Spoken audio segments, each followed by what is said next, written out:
Hey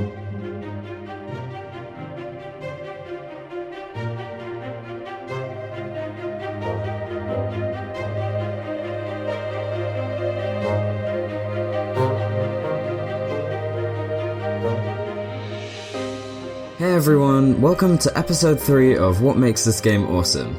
Today, we're reviewing a game that I've been playing for a few years now. I bought it in its pre-alpha state, and I've played it basically through to where it is now, with new updates being released all the time, completely changing the game. But anyway, today I'm going to be talking about Starbound, and what makes this game awesome.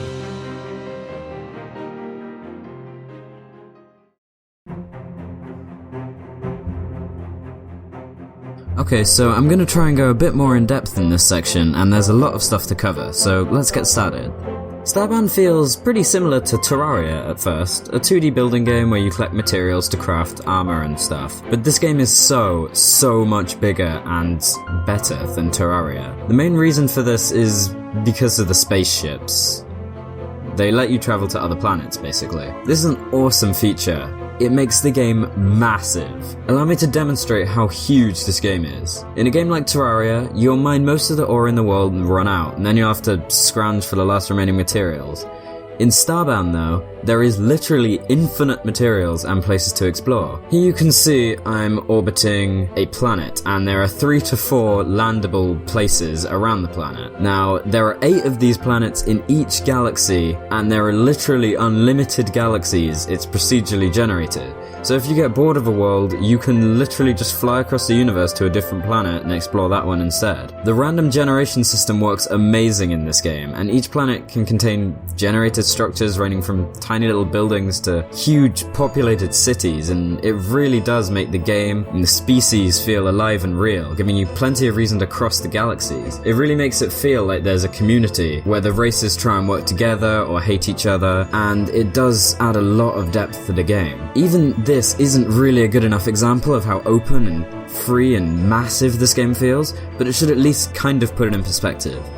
Starbound has lots of different storylines for different character types, which I'll get to in a minute, but the main aim is to upgrade your ship and travel to higher level planets. When you create your character, you pick from several races, as I'm showing now, and each one has a different reason for being put in the situation that you begin the game in, where your ship's broken and in need of repair. As you progress through the questline, you're introduced to the Outpost, a place where races work together and that allows you to upgrade your ship. It's essentially the main hub of the game, and doing the quest there allows you to challenge the bosses. Oh yeah, and some guy gives you a quest to literally walk 3 feet and buy him chocolate and give you a sword. Fair trade. Okay, so from here you can do pretty much all the storyline, doing the quests and killing the bosses, and upgrading to really high tiers of armor and weapons, and choosing what kind of fighter you want to be, stuff like that. You don't even need to do this though. You can just explore or do the storyline. It's up to you what you do, and you'll always feel rewarded for doing both. This is one of the few games that combines a storyline with an open world and makes it feel like you can pick what you want to do. You'll always feel rewarded because the exploration is so unique, and the storyline points you in the direction to strengthening your character, so you feel compelled to do both, but you don't feel like you have to do one or the other. Now, the fighting is important in this game, pretty much from the beginning. You'll find a weapon in the ship's inventory, likely a sword or a gun, and you can craft and find your own as you progress through the game. The combat's easy to get the hang of, but fun and complex, allowing blocking, special moves, dual wielding, and much more. The weapons do look really varied, and there's a lot of them in the game, so there's nothing to worry about getting bored of how your weapons look or anything. No matter how much I talk about the gameplay of this game though, I don't think I can ever do it justice. The feeling of awe that this game gives you when you can explore the infinite amount of planets is just something you have to experience for yourself, and I highly encourage that you do that.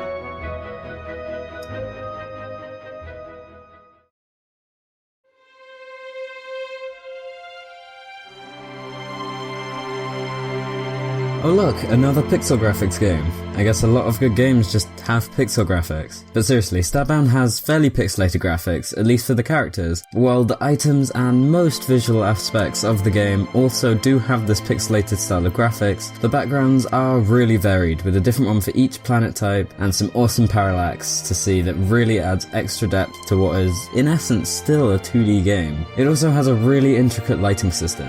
making you forget the pixelated style of the game, as the lighting makes it feel immersive and realistic. The music is amazing. When I'm playing Starbound single player, I love to listen to the music in this game. And while there aren't loads of songs in the soundtrack, they're all really calm and don't get repetitive as they fade from one song to another pretty seamlessly. They're actually quite subtle, as you may be able to hear in the background music of this video. It was composed by Curtis Schweitzer, I think I got that one right, with help from members of the HomeStuck music team. Both the team and Curtis's music are awesome, and if you want to check them out, go ahead and check out their websites in the description.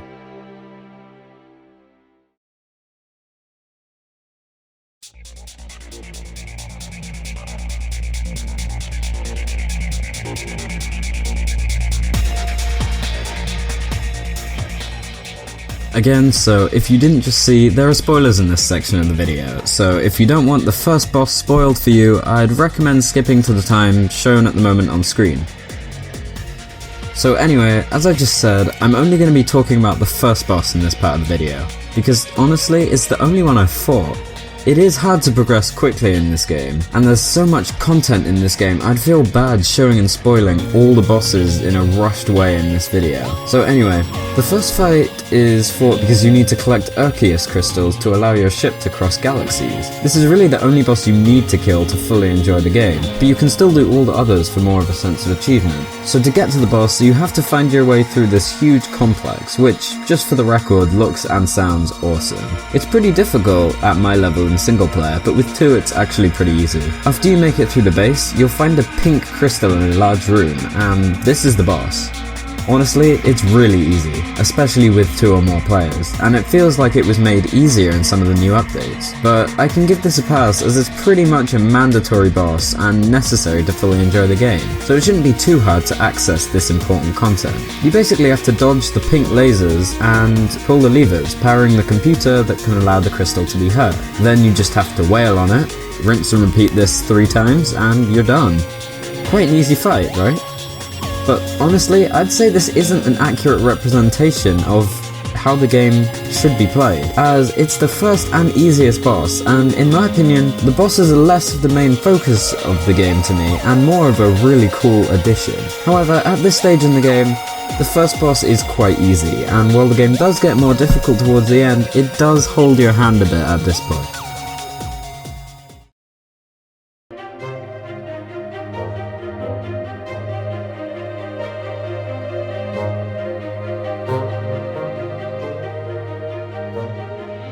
Okay, so Starbound's a really cool game. It isn't really a glitchy one, especially considering it's an early access, and while yeah, it can be easy at the start of the game, it gets very challenging very quickly, and it's really polished, and always has been since pre-alpha. If you do get this game, be prepared for major gameplay updates in the future, as the game's always getting more polished, now with a fully fledged storyline, amazing combat system, and scheduled planets and characters with actual character development. By the way, this game was published by Chucklefish Studios, the same as the publisher for Risk of Rain, which is another amazing game that I have actually done a review of, so go ahead and check that out if you're interested. There's loads to see in this game though, and I've probably missed quite a lot, as there's lots to cover, so let me know if I did miss anything important in the comments. But anyway, with everything I've said taken into consideration, I would rate Starbound a 9 out of 10. It's a really well-made game, especially for early access, and while the multiplayer does involve having to host a server by port forwarding or VPN, it's easily worth it when you play single player or multiplayer, providing a journey that won't get boring quickly, and with the current Steam price of £11.99, I'd say this game is definitely worth buying. If you agree or disagree, let me and everyone else know in the comments, and if you're interested in other awesome games, make sure to subscribe to my channel and check out my social media. The links are in the description. Thanks for watching everyone, and I'll see you soon for another What Makes This Game Awesome. Later!